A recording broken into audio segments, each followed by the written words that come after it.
সবার মতো আর সব দিনের মতো আজও সোশ্যাল মিডিয়াতে হাজির হয়ে এসেছি। হাজার ব্যস্ততা, মানসিক অস্থিরতা সমস্ত কিছুকে ফেলে মনে হয় একটু করে সোশ্যাল মিডিয়াতে যাই। অনেকের অনেক কিছু ভাবনা থাকে, আমার কিন্তু কোনো ভাবনা নেই, শুধু মনের শান্তি। এটুকুর জন্য সোশ্যাল মিডিয়াতে আসা।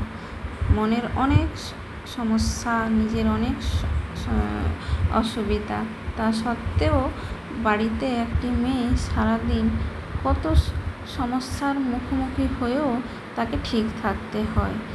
যদি তার ওপর পুরো পরিবার নির্ভর করে, তারা কি খাবে, কোথায় যাবে, কী নিলে ভালো হবে, যেন তাদেরই মাথায় চাপ থাকে। সব কিছু সামলিয়ে 9টার মধ্যে সবাইকে ভাত দিতে হবে। তাই আজ সামান্য আয়োজন নিয়ে হাজির হয়েছি। কিছুই সেরকম একার হাতে করে ওঠা হয়নি।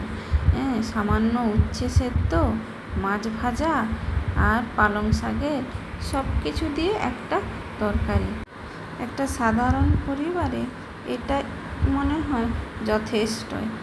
কারো কাছে হয়তো এই খাবারটা ভালো না লাগতে পারে, কিন্তু আমার কাছে মনে হয় নিজের হাতে গরম গরম রান্না, সেটাই যেন অমৃতের সমান।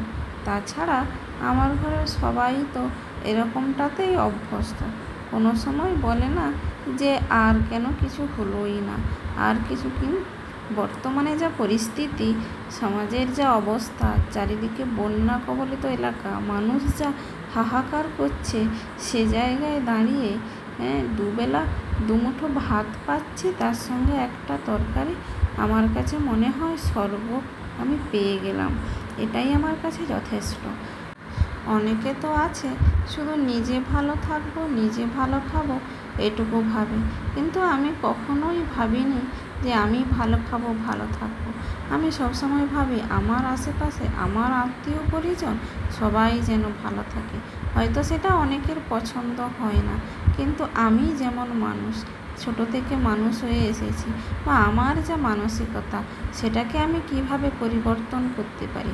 আমার কাছে 100 টাকা থাকলে আমি মনে করি সেটাই আমার কাছে যথেষ্ট, এবং তার থেকে যদি আমি কাউকে 2 টাকাও দিতে পারি, ভাগ করে নিতে পারি, সেটাই মনে হবে আমি আমার পরম পাওনা। আমি তাই করি। এটা হয়তো অনেকের খারাপ লাগে, কিন্তু আমার কিছু করার নেই। আমি নিজেকে কিভাবে পরিবর্তন করব। আমি তো 2টো খেতে পাচ্ছি, আর যদি আমার জন্য কেউ 2টো খাবার পায়, সেটা আমার কাছে অনেক পাওনা, পরম পাওনা আমি মনে করি। আমি মনে করি আমার মতো মনে হয় এরকম সমাজের আরও 10টা মেয়ের একই রকম সমস্যা থাকে। তাই সবার দুঃখ একই জায়গায়। মেয়েরা মানে তারা সব দিনই একই সমস্যায় ভোগে। তার যতই মনের কষ্ট থাক, মুখে হাসি রেখে আর 5 জনের সেবা করে চলো পরের ঘরে। তাই